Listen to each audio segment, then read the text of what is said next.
The course does not use traditional lectures. Instead, I teach or explain things on video. These videos are interactive in that they contain tasks that you can do to check if you have understood the concept. Let's take a look at how interactive videos work. When you're working on a unit, there's a list of videos in the beginning, and your task is to go through the videos, watch them, and I recommend the sequence that they are shown in. When you click on a video, then the player opens. So this is the image of the player, and let's take a look at what is actually in there in the video player and how do you use the video player efficiently.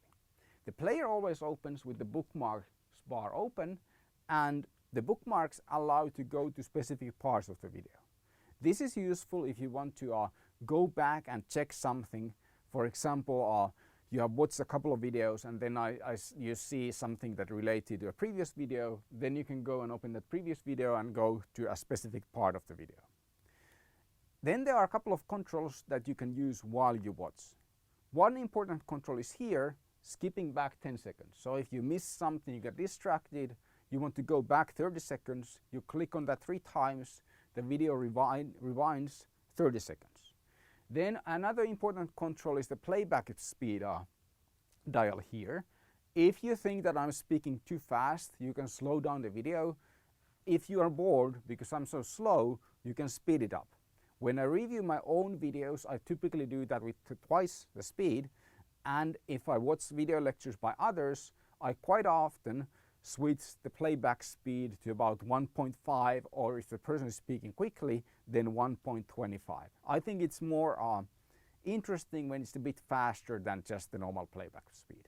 But I don't know what works for you. Try out the different playback speeds to see what is the best. Then we have the full screen toggle here. If you don't like this small window, you can make it full screen using the toggle on this corner of the player. Now, the interactive parts. When you play the video, at some point the video stops. The video stops and then you have this icon that shows this click symbol. When you click on the symbol, then you will get a task. If you don't want to do the task right away, it is completely okay to just press the play button and skip over the task. For example, you could watch the video first fully and then go back and do the tasks. It does not matter in which order you do the tasks.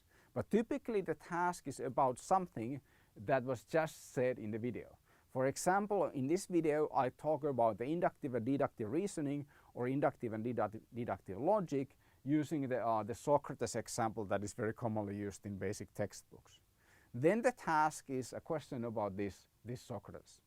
These tasks are indicated on the timeline by these circles. When the circle is hollow, then it indicates that that's a task that you have not completed yet, and a solid circle means that you have completed a task and gotten a score for it. Here's an example of a task, what the task would look like. So this is simply check all the correct answers. It can be multiple choice questions, and there are also other kinds of tasks. Some require you to do a little bit of calculations and so on. But they are fairly easy to understand what is the point, because the user interface is very simple. Once you have completed all the tasks in the video and you want the video to be scored, you need to go to the submit screen.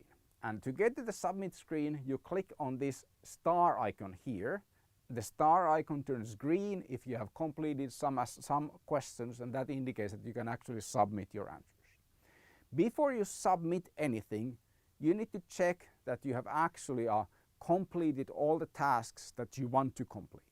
It's not a requirement to complete all tasks for every video, so if you think that some of them are too challenging, it's okay to skip some of them. If you want to get a 5 from the course, then you should try every task to your best ability.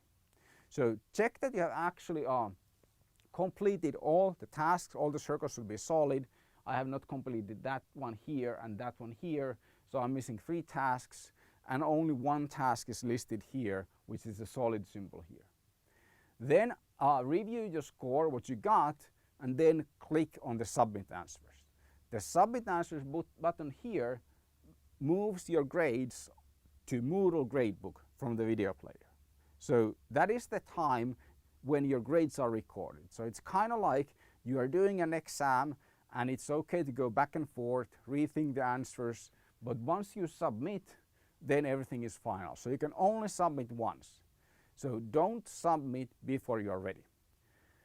After you have submitted your answers, you can check how you did by going to the Moodle gradebook, and the gradebook contains the correct answers, it contains your answers, and you can see basically how your grade was calculated based on what you filled in the interactive videos.